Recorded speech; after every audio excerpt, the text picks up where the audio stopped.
Welcome to the Blade Files. What's up guys, it's your boy Elton with Cosplay, back with another interview, season 2 of the cutting edge of NZ cosplay. This time, and this one I was really excited about to get, this time we catch up with Rianne Elizabeth Gibson. Good friend of mine, damn good cosplayer, probably due to the fact of where she comes from. She's a Naki girl, my hometown, but she's been stationed in Wellington for a long old time. One of the brightest stars on the scene, definitely. So we managed to sit down, get her thoughts on cosplay, what it's like to be on the competition circuit for a decent amount of time, as well as taking cosplay into real life sort of, goals, i.e. looking at being a costumier. So sit back, check it out as we catch Ree's thoughts on cosplay and everything related. On episode 18 of the cutting edge of NZ cosplay. Boys, with Cosplay, we're back with episode 18, season 2 of the cutting edge of NZ cosplay. This time we've got one of the brightest stars of the Wellington scene, as well as everywhere in New Zealand. One of my most beautiful friends, Elizabeths World. Hey guys! Like the West, we'll just jump straight in. Yep. Okay, so let's start with how long you've been cosplaying now to get started? I started cosplaying in 2010. And it was because my friends, I used to remember it was like one of those sleepover nights where the parents forced us to sleep in the tent outside because we were like 16-year-olds and we're super loud, and like two of my friends had like just gotten back from that year's Wellington Armageddon, and they were just like trying to sell it to me because they wanted me to join one of their cosplay groups. Like, you'd be perfect for this character, do it, and I eventually caved and went, and I obviously haven't stopped. So like, did you know what cosplay was before that? No, not at all. Like, I'd heard mutterings of stuff because one of my friends was really into it, and she still is. But yeah, like, the extent of my knowledge of cosplay, everything happened after I like got into it. And what happened after the first time you tried it? Hooked straight off the bat? Yeah, pretty much. Like, I remember getting back home to Wanganui, and me and my best friend sitting down, like, okay, what are we going to do next year? And back then it was like you'd go to a second-hand store and you'd find bits of clothing, and then you'd like piece the pieces together from them and you'd add stuff, and a whole costume would be like $50. Yeah. Nowadays it's like, go to the fabric store, spend $300 on fabric, go buy like everything, like go and beg dad to use all his power tools, never give them back. Sorry dad, you're never getting the Dremel back, just saying.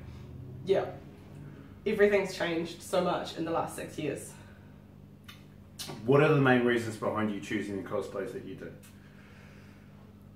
They're usually just characters I love, or the costume is so amazing that I'm like, I have to make that. Yeah. Or a friend will suggest it and I'll be like, oh, I don't know, and then I'll sit on it and I'll just keep sitting on it for ages and ages, and eventually I'll be like, what's my next project? And I'll go through this folder, be like, that one's pretty damn cool. Wonder who told me to put that here. Okay, let's just do it. So, like, my next piece that I have planned is a pretty massive one, and it's one I've been sitting on for about 2 years now. So, if it happens, it's gonna be intense. Okay. Yeah. Does that have a part to play in, like, your decision making for, like, do you see something and you know it's going to be hard, but I figure that's a good way to challenge myself? Some of the times, yeah. A lot of the times, it's kind of like, I want to learn from this. Yep. And like, my next piece that I want to do is an 1870s gown. And whilst I have done some period stuff because of the course I study, I've never made something as intense as an 1870s bustled gown. Yeah. Yeah. Okay. On that note, which of the cosplays you've done has been the most challenging to create, and why? Oh god, Zelda! Zelda! Holy crap, Zelda! That one was just hundreds and hundreds of hours of hand embroidery.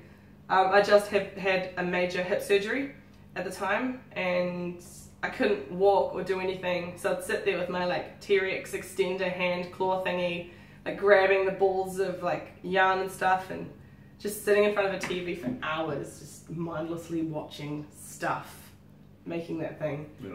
And then it got to a point where I would have to take it into uni with me, and I'd sit at the bar in the restaurant just working and working, learning how to use new materials as well, because like all of the metal work, because it's not con safe if you use metal, is Warbler, and I'm not too happy with the Warbler stuff that I've done. Like I've seen other ways to do it since then, and I'm like, I could do it that way, and I'm actually remaking most of the metal parts very soon, because I've only got 3 weeks left of school, so I'm like, I will have nothing to do in 3 weeks time. Done. Yeah. Nothing to do, says no cosplayer ever. I get so bored, I can't do holidays. Like, I get 2 days into a holiday, and I'm like, well, what now? Next event. Like, or it's like, what can I make for me? Like, I'm well known for like, I have nothing to wear, I have all this fabric, make a dress. Why buy a dress for like $20 if you can make one for $100 odd worth of fabric and craft supplies. There you go. On that note, that particular cosplay was an award-winning cosplay. Yes, it was, yeah. The award was? I got a technical and the open category at Auckland Armageddon last year, so 2015. It was my first award in the open category, and I was very happy with that. So, nervous going into open? Going into open was actually a terrifying experience, just because of the competition that I knew I was up against. Like, all of the cosplayers in open that I've watched over the years, and I've just admired and be like, oh my gosh, I'm up against you now. Yeah. Like, how am I going to compete with this? And then my first competition in open was a disaster. I hated the piece. I got home and I threw it out pretty much straight away. There's only like 2 photos of it, and I'm currently trying to track down one, because I'm like, I should at least like have some documentation of this piece, and it's somewhere.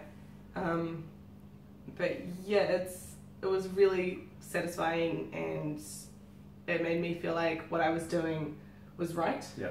And that piece also helped me get into the course that I'm currently studying as well. It was one of my application pieces. Cool. Yeah. Cool.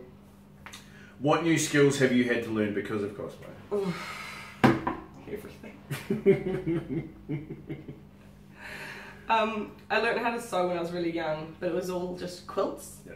And quilts are like piece here, sew, unfold, iron, sew. With a costume, like even the basic sewing, you're like, this piece is like weirdly angled and it has to fit in this piece, and how does it work like that? And that's just sewing. Yeah. Like nowadays, I'm really confident at sewing. I know how to sew, I can, easy. But now I'm like, I want to learn how to make like armor.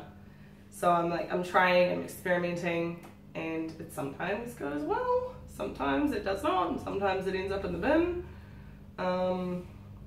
Props is a big one that I've done a decent amount of work on. My dad makes a lot of props for the high school my mum works at, for the drama department, as well as the Waimanui Opera House. So I'll go home and be like, Daddy, help me please, and he'll be like, oh, that's easy, it's just I'm like, huh? Like, I understood 2 words. One of them was ply, and one of them was bandsaw. And that's just because, like, you walk into his workshop and it's there. Yeah. And you're like, that's the bandsaw. One of the dream tools for all cosplayers, bandsaw. Bandsaw. Dad has a 2-car garage full of tools and wood. It was one of the first things built when they bought the property. It's oh my massive garage. So when you saw that happen, like you were cosplaying already at that time? Like when? When they were putting together the workshop, like no, you saw. Oh, I you was were? 4 when they put the workshop together. Oh. Yeah, so I mean, I grew up in the workshop, like running around, being told, "Go put your shoes on," because you know it's a workshop. Yeah. Yeah, I got given my first hammer when I was like 1. So it's like I've grown up with the tool side, and Mum's taught me up through the crafting, quilting, fabric side. So you've grown up in a creative environment? Yeah, yeah. That they're fully nurtured? Yeah. Do you reckon it's made a difference? Yes, because like whilst I grew up in that side, I also grew up in a very science-minded side, because my mother's a science teacher and all of their friends, mum and dad's friends are teachers. So I grew up like on a very academic track, and I had a really rough patch, and I fell back into the crafting, and I focused way more on crafting than I did on my actual university studies, and that just like it's just led me like cosplay and crafting and making costumes has just it's led me into a very happy like who I am, and I'm a costumier, I'm a cosplayer, I make costumes, and now I know like I don't want to be a biologist. Okay. I want to be a costumier. It's currently what I'm studying is to become a costumier, and I want to work for film, theatre, wherever I can get work. I want to just do it. Cool. Sound very passionate. It's a very like it's taken a while to realise what I want to do with my life, and now it's like it's kind of terrifying because it's not a stable. It's really not a stable life because you'll be jumping from contract to contract, and there'll be periods of unemployment and periods of employment, and those periods of employment are like they're like not. It's like 3 weeks worth of work crammed into one, and you're there like bam bam bam bam. Shit. It's totally going to be heroes of cosplay, that's for sure. Well, which leads into, does your love of cosplay spill over into real life, or do you keep the two separate? Well, that's an understatement. My partner noticed last year that I was spending way more time working on cosplay costumes than I was actually studying for my exams next week. Yeah. So he just said, why don't you apply for this course? And I was like, well, okay, why not? And they only take 8 a year. So I was like, if they take me, awesome. That's obviously like meant to be. And if they don't, I'll just go back to uni and finish everything up. 2 papers short of a degree. I'm almost done. So I'm going to do that once I graduate toy. So does that then mean maybe we're going to see chemical reactions in your future cosplays? With that? No, I don't think so.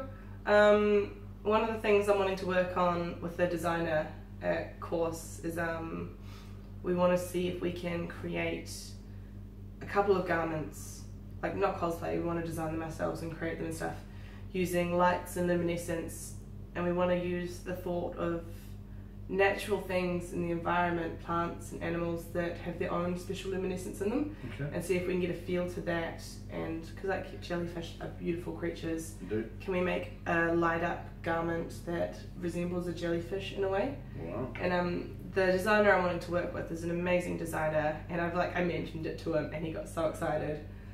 So hopefully we can do that, and what we want to do with that is maybe enter it in the Lux Festival of Lights exhibit down in Wellington. Wow. In a few years' time, because you know it's light up and lights, and see if we can get a couple of people running around every night wearing these garments. Oh yeah, that's going to be Hopefully. hard to find in Wellington. We want to wear my costumes every night for a week.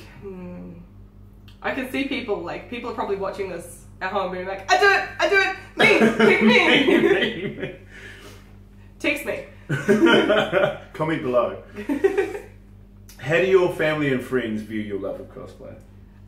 My parents encourage it. My grandparents encourage it. My friends have feelings for it. Most of them encourage it. Some of them are like, really? That one? But then they see like the finished product and they're like, you look good. I'm like, yeah, I know. I know.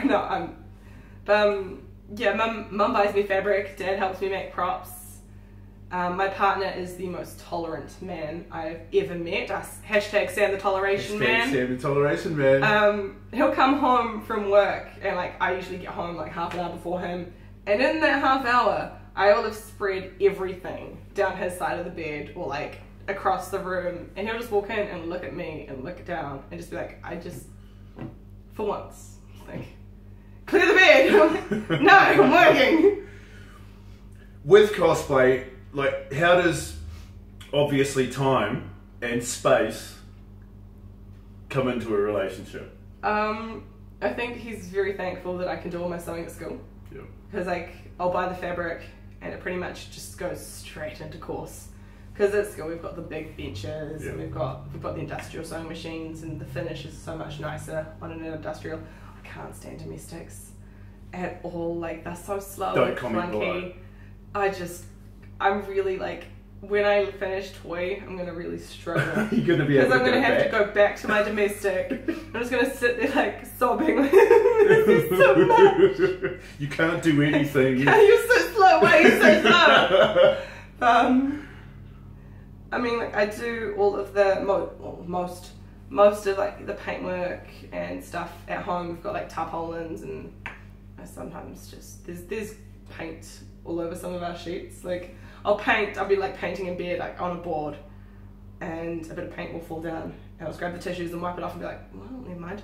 And it just goes in like. I'm gotta carry on. Sorry. Yeah, I gotta keep going. Like we've obviously gotta finish this, and they'll get washed and it'll come back out and it'll be soft and it's just a paint stain. Best colour. Yeah, exactly. It's beautiful. I'll put a design on there later.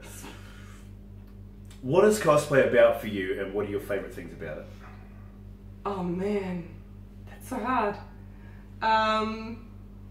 It's my happy place. Yeah. I think if I get an opportunity to put on a costume, I'm very happy, and usually like putting on a cosplay for me is like I get to see my friends, and like because I'm in Wellington and there's only a few of us down in Wellington, and then like if it's a convention, that usually means I'm going to see everyone.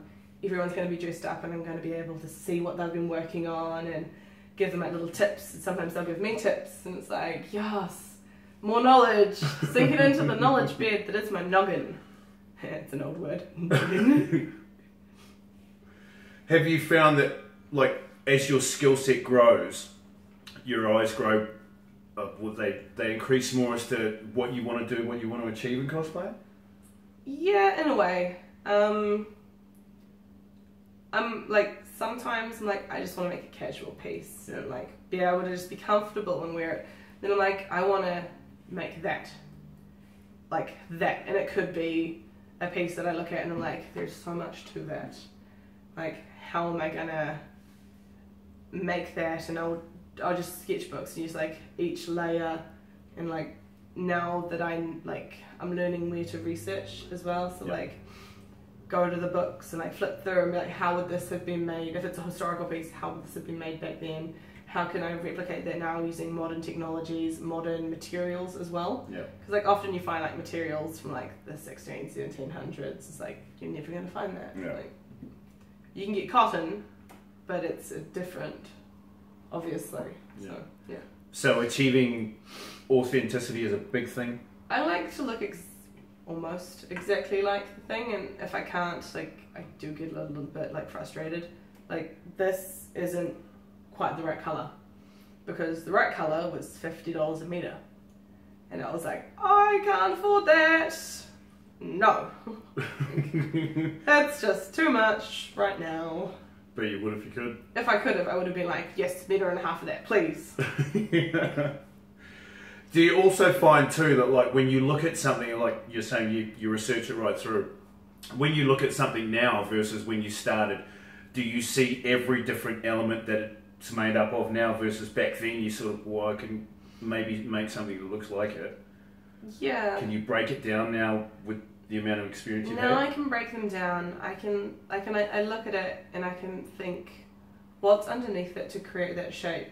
Usually when you're making a piece that has like an underneath shape, you create the underneath shape first, and often the underneath shape takes like 1,000,000 times more effort, and you spend so much more time and effort and work and detailing on that under thing to never be seen. That will never be seen. Never be seen. Like if I'm in a competition and I've worked so hard on like a petticoat, because like a petticoat, like now I know how to do it properly. It's not just like a long piece of fabric gathered on a waistband with like a zip.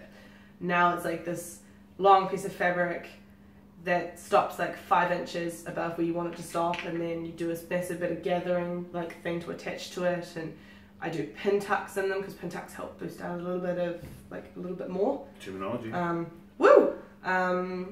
And then at the top, it's never just like a gathering, it's like pleats and then gathering, and there'll be a placket down the back, and then you have hooks and bars like and domes to help hold that thing shut. So it's like so much more effort to make a petticoat compared to like the actual dress that went on top. Like there was more fabric in the dress, but the petticoat took so much more work. Wow. Did you notice that look too? She was testing me with that look, said, do you even know what it? And I don't, because I'm not at that level yet. I wasn't 6 months ago. There you go. This is all like so new to know all this stuff and be able to talk this stuff. Like I look at people and like, I'm not going to say anything. Like I could. Hashtag major mistake. I look at my own work from like even last year and I'm like, oh, what were you doing? Girl, that's so gross. Do you find that's like totally a cosplayer thing? Like as soon as you've done something, do you pick out every little thing that you don't like about it straight off the bat once it's done? Not really. I mean, I've got a garment that's sitting in my wardrobe and it's been there since 2013. I've worn it a few times since then as well. And there's only one thing that I want to fix on it. And that's such a minor thing. And like, I've only just started thinking like, I need to do that. Yep. Like now, like, what, 3 years later? Cosplayer obsession. Ew.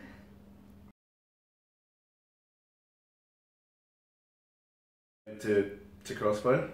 To build or just to wear stuff? Or? Not really. Not really? No, I Can't get so bored. Like, that's what gaming's for. I can't game. I get so frustrated with the little buttons and the meshing and why won't you do what I want you to do? Because she's a button masher. I can play Crash Bandicoot. Okay. That lasts about 2 days and then I get bored. It happens to some people. It's rare, but some people. Oh, like a few weeks ago, I got asked, oh, what console do you game on? I was like, I game on a sewing machine. True fact. They just did it. Did they look at you like, is that like a Japanese game? No, it's the partner of a cosplayer. So okay. He was just a, makes sense? Yeah, you're one of them. Okay. Is there a style or genre of cosplay that you favour, or do you just have a broad interest in? I mainly like do film. Yep. And I look through my repertoire and like mainly it's like cartoon film. Yep. And I think part of that is because there's a decent amount of leeway with cartoon film. Like animated films, they usually don't draw all these excess details on them, and you can add that if you want to. Like you can find this gorgeous fabric that has like a print to it. Yeah. And the print will work for the character, but it's not drawn in the actual thing. You'd be like, this will work, and I love this fabric, and it's perfect. Whereas like with like live action stuff, it's you want it to look exactly like the thing, and there's very little leeway to it as well. Like I want to replicate it as close as I can. Yeah. Yeah. So in reverse, when you do like animated films wise, there's a lot of bridging gaps, I suppose you could say. There's a lot of thinking about how I can interpret it. Yeah. Yeah, so how is this, how do I phrase this? Yeah, it's just all about how you interpret it, how you can change things around a little bit. Often with animated stuff, it's hard to find reverse images without going through the whole entire movie just to find that one spot. Been there, done that. Yeah. Some films, you're like, oh, okay. Yep. Do you find there's, say, more appreciation for interpreted cosplays or your own spin and twist on it versus replica building? Or is it half and half with people? I don't know. You don't really get comments on... I mean, like yesterday with my Sally from Nightmare Before Christmas, it was like a really great moment where I was walking and this chick saw me from behind. She did, oh my god, this is Sally! And I turned around and I looked at it and she just like dropped her jaw and did like, oh my god, you're perfect. Like, I was just like, oh my god, really? Thank you. Like, thank you. How do I... It's a really nice feeling if someone like actually gives you that moment. Yeah, that validation. Like, it's like, I've done this right. Yeah, yeah. Is it like, speaking about those sorts of things, do you prefer those types of comments, or is it when you turn around and a kid's just starstruck, not even saying a word to you, like you're the light in their eye sort of thing? I've had that working the kids fair. Yeah. And like, because I cosplay Tinkerbell, and these kids come up, and it's usually the parents that are more excited than the kid half the time. The parents like, oh my god, can I get a picture of my kid with you? And you're like, yeah, totally. And the kids just feel like, it's either they're so shy, like they're like hiding into their mum, like it's Tinkerbell, I can't, like I'm so shy, or they run up to you and all they want to do is like hug you and like touch you, and you're kind of like, oh, germs, kids not. That's disgusting. You should have wiped your child's nose before sending them over here. But you can't say that because you can't break the illusion. So you remain in character. So you remain in character. Or it's the parents trying to force the kid like to have a photo and the kid's not having a bar of it. Yeah. And it's screaming and crying and you're there like, I don't know what to do. You just handed me your child. Yeah. Like, and it's crying. I don't know how to stop it. Does it have an off switch? Yeah, do they? And it's wet itself, thanks for that. Woo! Child. Okay, photo, take it back, please. You can see why parents do it. What is your favourite cosplay that you've seen, as well as your favourite or most inspiring cosplayers? Favourite cosplay I've seen? Local or abroad? Local or abroad? Just to make it harder. Oh man. No one knows how to answer these questions. I don't. There's like, I follow a few international cosplayers and I can't pinpoint one in my head, but like I've seen quite a few amazing Sarah from Labyrinth. Yep. It's one of my dream ones that I want to create one day, and every time I see someone that nails it spot on perfect, I'm just like, I have so much respect for you. Yeah. Because it's not really the easiest one to replicate, and I'm just like, I want to do that. How do I do that?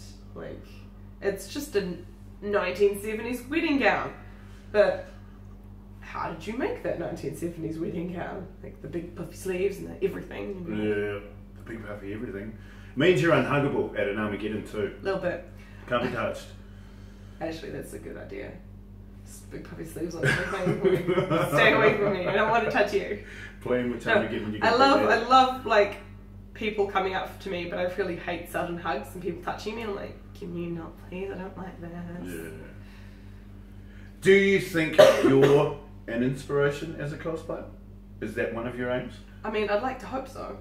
Like, what I want, like, because I want to work in film and theatre, like, my biggest dream is to, because I won't be designing the costumes. I'll have, essentially, a designer hands you an image, and then you create it.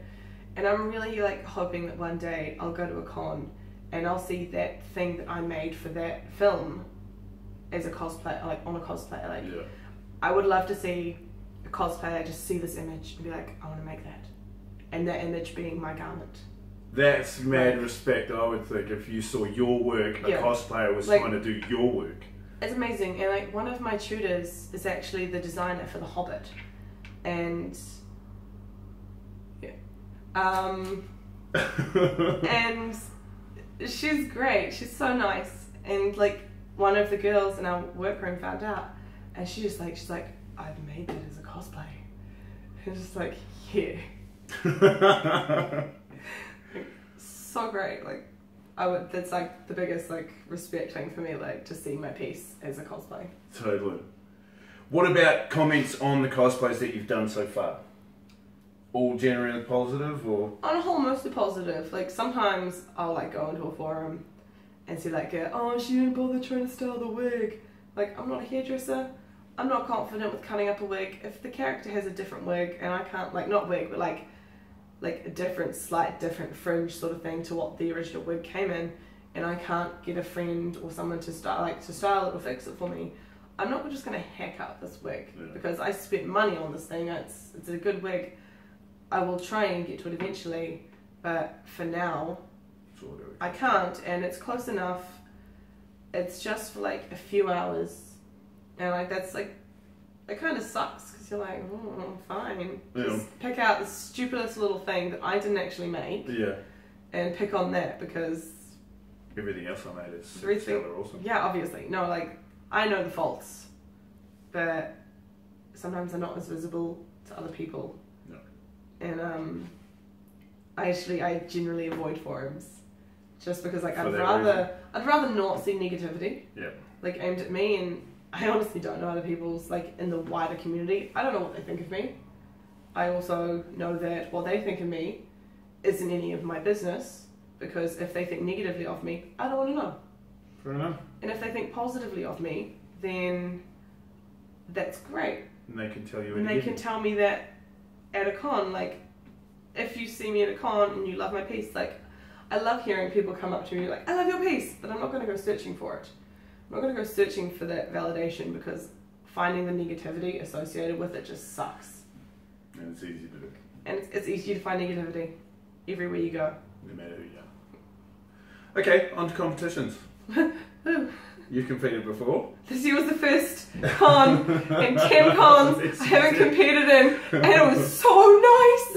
It was so nice to not stress about making a competition piece and then the judging and all that. I love competing, but at the same time, it was so relieving. Like, to just be like, sit there and watch it and be like, oh, I'm not up there, thank goodness. So the pressure to do competition pieces is intense.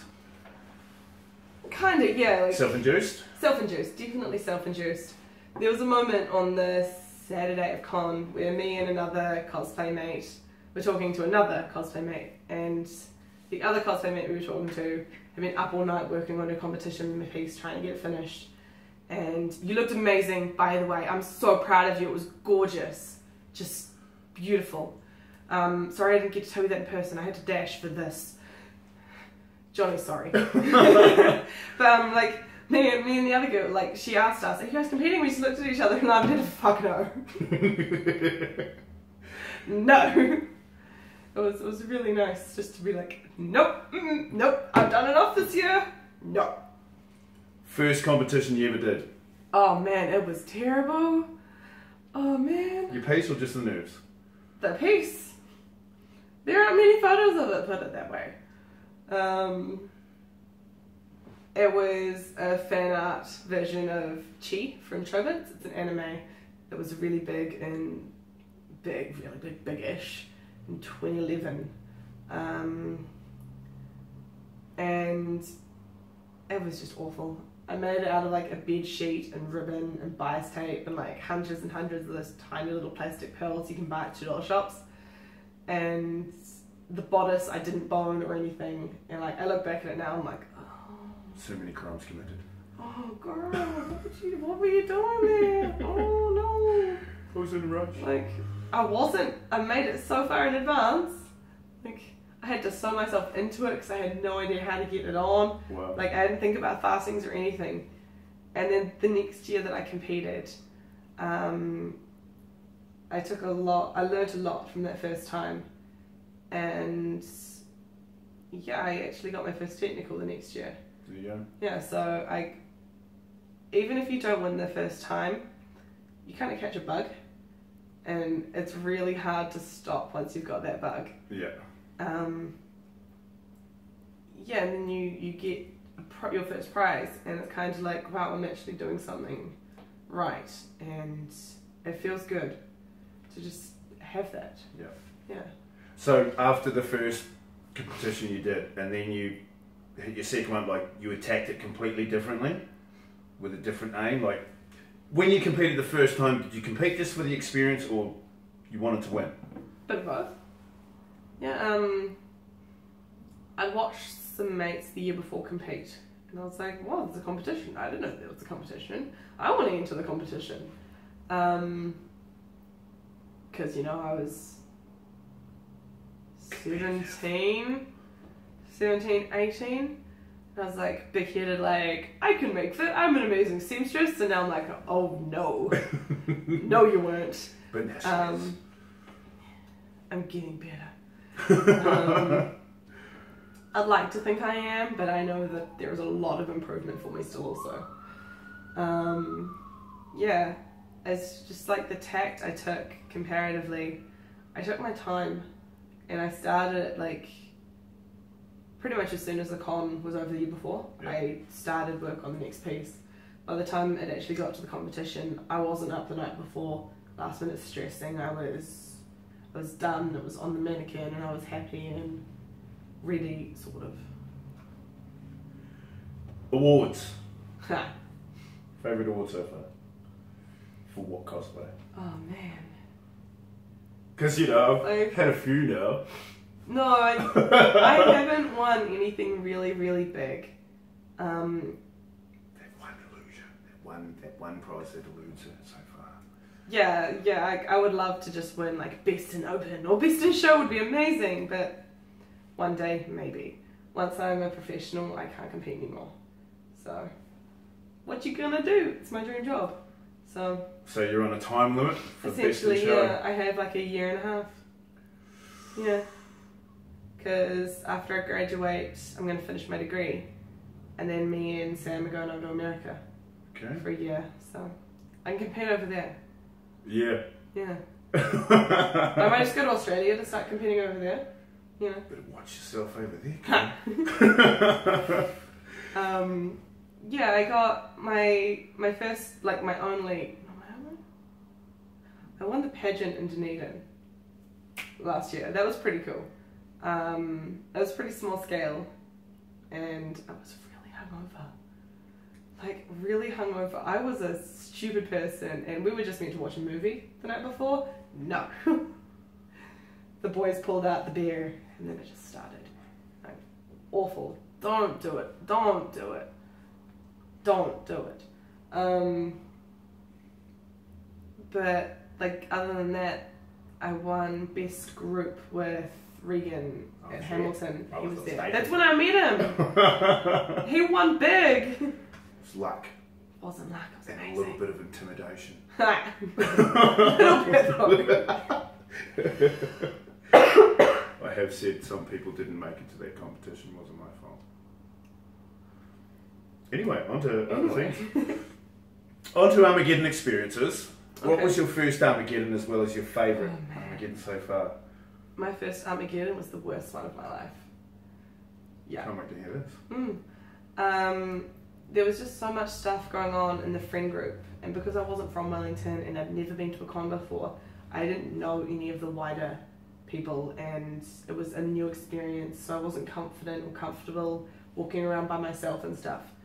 And so much stuff happened in the day, because stuff happens in the day, things go wrong, people start getting fighting, angry, stress levels are high, and I just kind of got forgotten, and I was just by myself the whole time and not knowing anyone in a city that I didn't know as well.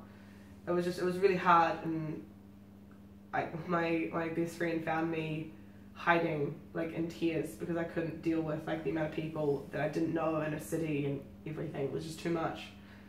But like the next year I went with the same group, and it was completely different because like I knew a few more people, I knew how the con worked. Yeah. Like I spent so much money my second con. I think that's the most I ever spent at a con was that second year. I bought so much crap, and like over the years I've just been like, oh man, you love this thing? Okay, have it. I don't need it. Nowadays, what's your main reason for going to an Armageddon? Like, do you even spend much when you go to an Armageddon now, or what's it for? I go for the friends. Yeah. Because it's like the only time I actually get to see most of you guys. Yeah. It's like you guys like you have like a cosplay family, and for me most of my family are in like Hamilton or Auckland. There's a couple of us in Wellington, but not much, and we get together like regularly. But it's the wider group that you hardly see, and you're like so excited to see them. Yeah. And it's just really nice to know, like, even if you don't see each other more than like 2-3 times a year, you still care for each other. Yeah. And like if something goes wrong, even if you're on the other side of the country, you know those people are going to be there to like help you, support you, like do whatever they have to do to be there for you. Yeah. Do you find cosplay friends or cos family is a more intense relationship than normal friends? Not really. Like what? Because I've had this. When you meet a cosplayer at a con and you really like their stuff and you talk about similar things, yeah, and you're like instantly best friends. Yeah. Like the next day at a con, you're like hanging out with them all day. Yeah.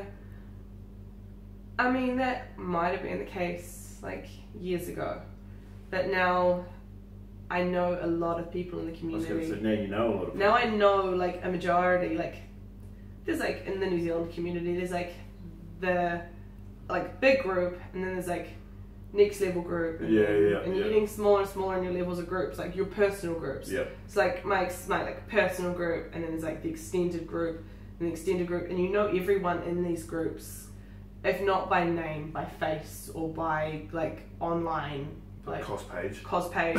you know them, and like as you go further out, you're like, I recognize you. Yeah. I've seen your stuff. You're pretty cool, but I don't know your name or anything. Yeah. But I have the confidence to say hi to you and ask how you're going. Yeah. Then you get in and like you ask more personal questions, and you know more about that person, and you're able to go up to someone and actually be like, have you drunk water today? Have you eaten food? Like, I can go get you food. Like, and make you eat it. And make you eat it. Like our friend Lucy is great for that. Like, she carries a tumbler around and she'll just see you and just hand you a bottle of water. You're just there like, thank you. Getting superhero. She's a star. Thanks, Luce. Thanks for lending us this room. Thank you. Second time we've interviewed here, out of 4 interviews. Because the reason I ask is, like, and I've found this, do you find when you go to a get-in, people are coming up to you and talking to you like they know you, but you don't know them by face? Sometimes. But you know them from CNZ, but you... Sometimes. And you kind of just are there like, I don't know who you are, but you're talking to me. I'm going to talk to you. You seem pretty.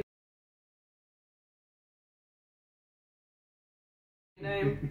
Am I meant to know who you are? Like, have you introduced yourself to me before and I've just forgotten? My favourite thing is, like, Sam, my partner, we've got a deal where he cosplays once a year and I do basketball games and stuff with him.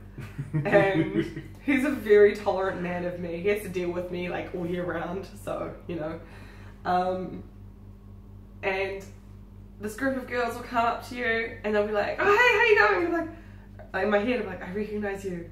And like, I've talked to you before and I know that, but I can't put a name to your face. Yep. And I'll be like, this is Sam. And they'll be like, hi, I'm blah, blah, blah, blah, blah. Like, thank you. That was close. Like, if I had to be like, this is, and this is, and this is, I would have been screwed.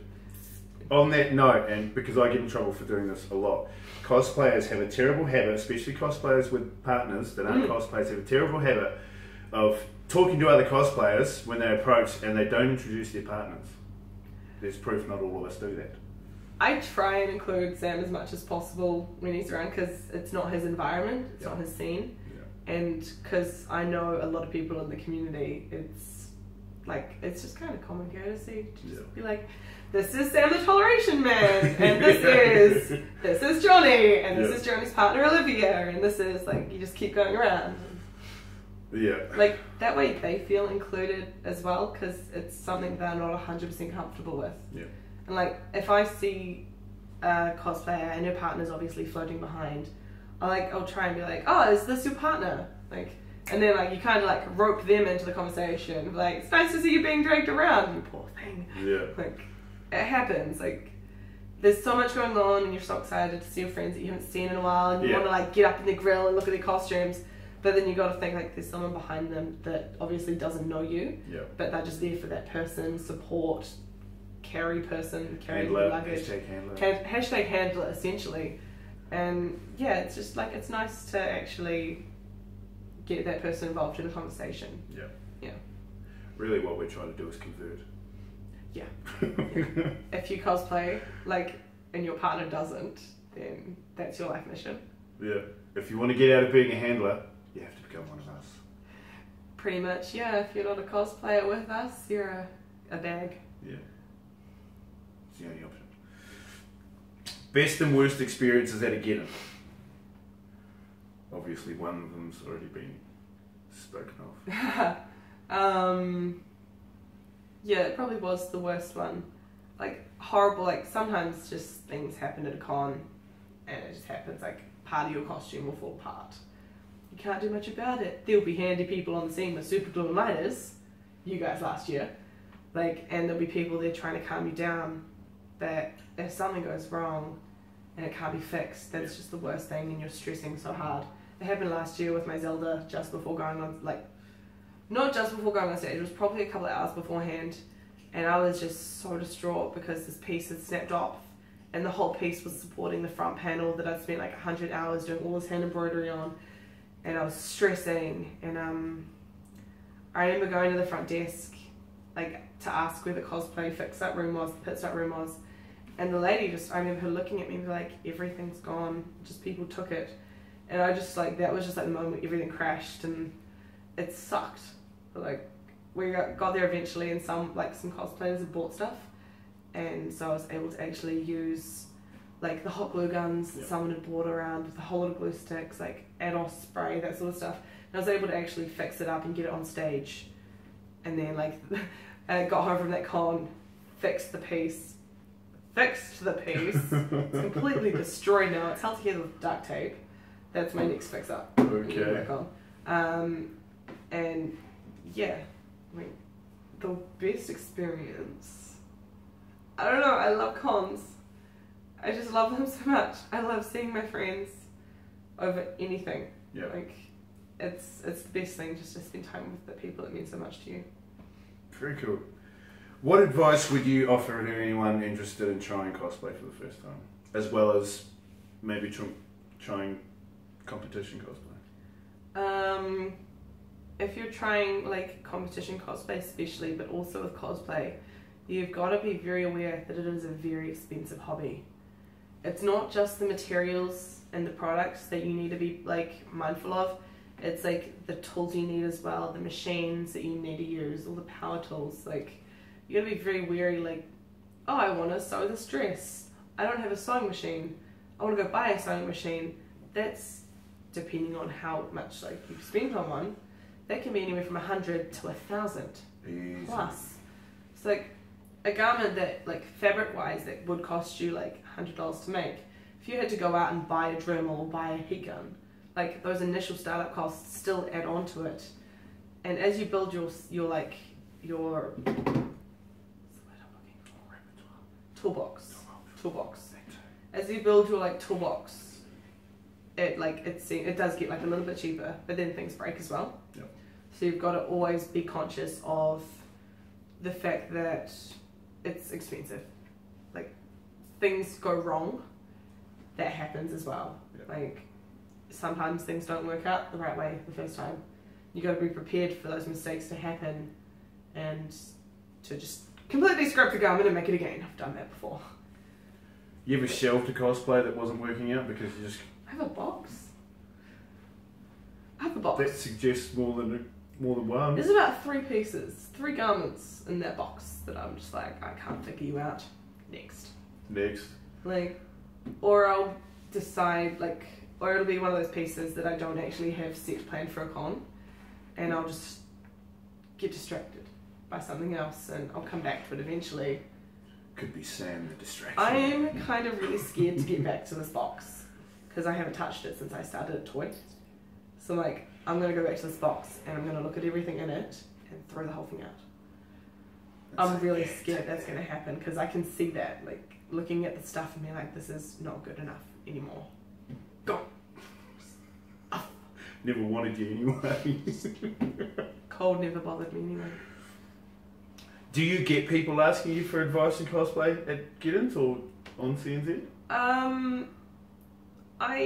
Not like me personally, like sometimes someone will post up asking like a question, and I always make sure I read the comments that have been posted already, because sometimes they might have actually gotten what I would say. But sometimes it's kind of really frustrating for me, because I've actually worked in the industry now. Well, not worked, but I did an internship for the World of Wearable Arts, and I learned a lot of stuff there. I learned a lot about adhesives.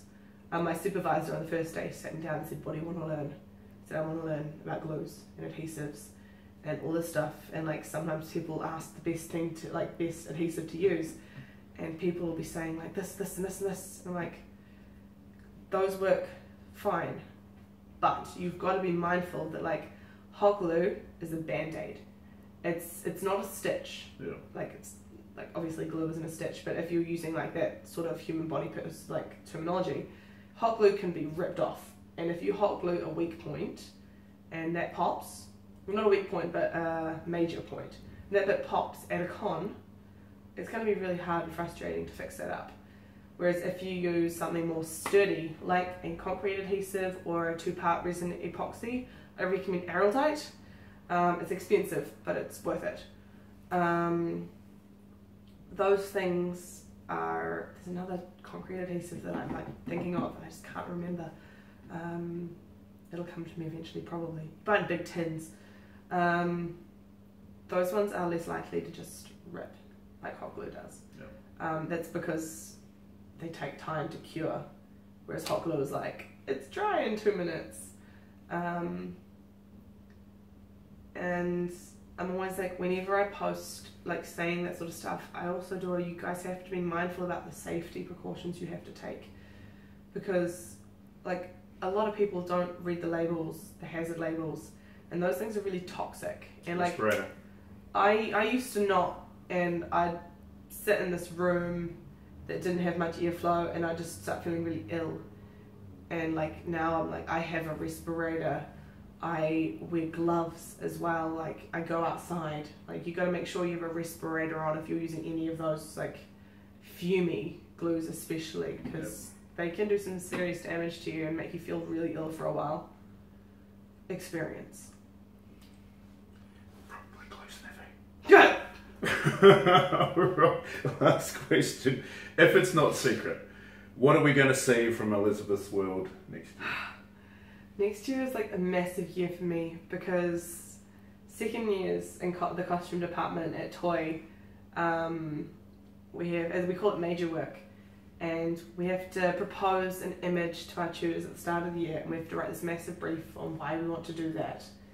And then we have a $300 budget, which really isn't actually that much in the grand scheme of things. It's not much at all, because you have to like everything, you have to buy everything, unless it's in your stash. You can use stuff in your stash, very handy. But we have to create this image that looks, we have to cast an actor as well, from the acting department at school. It has to look exactly like the image. And the idea of the whole thing of major work is to, like, before you even like choose it, you've got to think about, what do I want to learn? What materials do I want to learn to work with? What skills do I want to develop, sort of thing.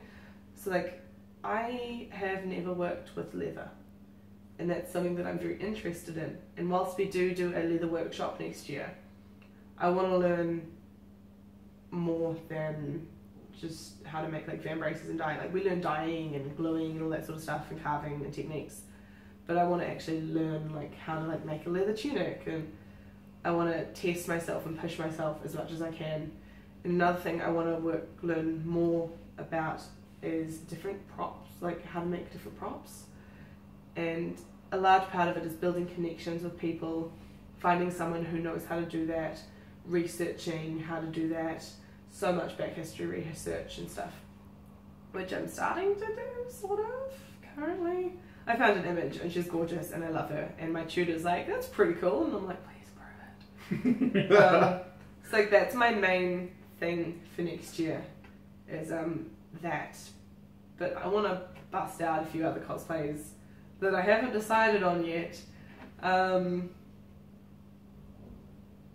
Yeah, I need to pick a lineup of like male characters that I want to make the coinciding female. Right. Because like, I give just a series of photos of male characters to Sam the Toleration Man, and he'll pick one, and I'll make the female for me and the male for him. And that's probably going to be like the main one I work on next year. Like, it's probably going to be a lot of repeats, just because it's such a big year for course. Yeah. Yeah. Are we going to see you on stage at Auckland Armageddon 2017? I don't know.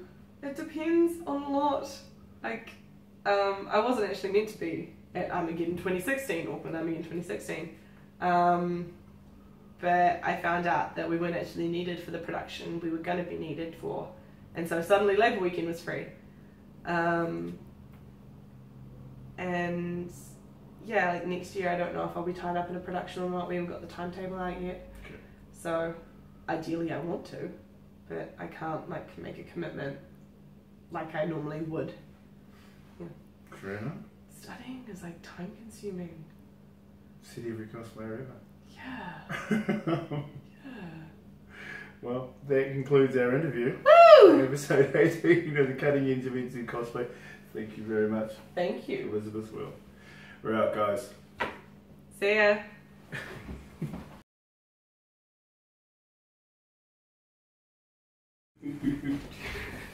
Is it recording? It is. Smouldering looks into the camera. You've been a bad. It's totally going into the Google. Wow.